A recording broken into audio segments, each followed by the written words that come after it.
Quick disclaimer before we get into it. I've got a bad cold, so I'm using voice to text for this recording. If the delivery feels a little rough, that's why. But I wanted to stick to my schedule and put this out anyway. And hey, even if this only gets watched by 5 people, I still enjoy sharing these experiences. So, here's the deal.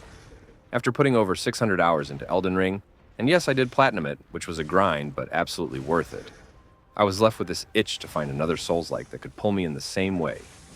On PlayStation 5, Lies of P was the one that stood out. And while it's not identical to Elden Ring, it does scratch that same itch for tension, atmosphere, and clever design. Up to now, most of my Lies of P videos have been about boss fights. Eventually, I want to get into some of the weapons I've had a good time with. But I'm saving that for my new game run so I can really dig in. Today's focus, though, is a fight that really stood out to me. Not just for its mechanics, but for how it ties the area, the design, and especially the lore together. Let me break down why this boss fight in particular hit so hard for me. 1. The Estella Opera House area. The Opera House is one of those zones that reminds you why Souls-like games are so addictive to explore. It's layered with multiple shortcuts that loop back and connect the whole space together in ways that make sense. There are hidden doors you might completely miss, amulets tucked away in corners, and even a cryptic vessel that adds a little extra reward. It's one of those areas where every hallway makes you wonder, did I miss something here? And when you finally unlock the shortcuts, you realize just how carefully the place was designed. It's not just a corridor to the boss fight. It's an experience in itself. 2. Getting to the boss arena. Now this part I really liked. The way the level is structured, you push through the opera house from one end to the other, battling enemies, unlocking routes, dodging traps, only to realize that the boss arena is basically right at the beginning of the dungeon.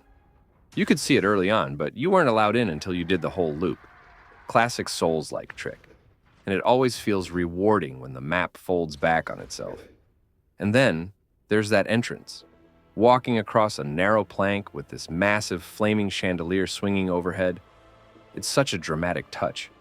It doesn't do any damage or change the gameplay, but it sets the mood perfectly, like, all right, something big is waiting for me behind that door. 3. The arena itself, the Opera House stage. What a perfect choice. Throughout the mansion, you can wander, you can explore, but the one place that feels like it's meant for spectacle, the Opera Hall, is locked away until this moment. The way it's revealed feels intentional.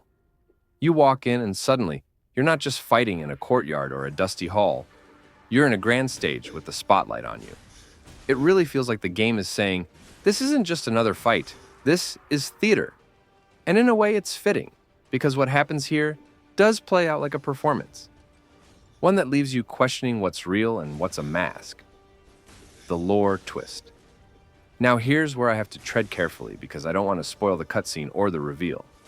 But I'll say this.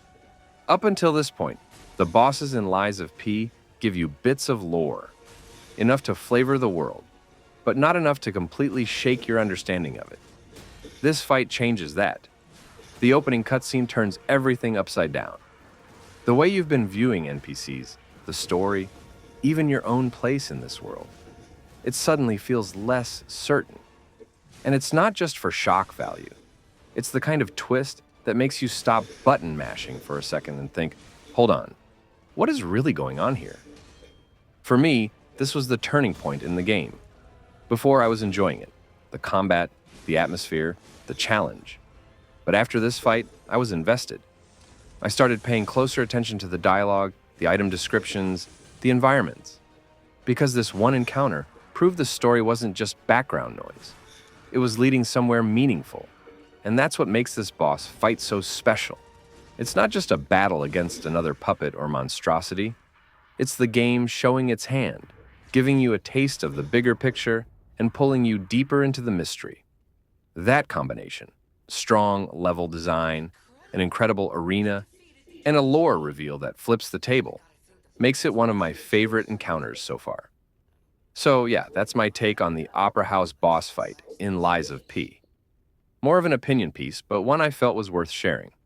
I'll drop a pinned comment with links to the other boss fights I've covered, and I'll add the full playlist at the end of this video if you want to check them out. Thanks again for sticking with me through.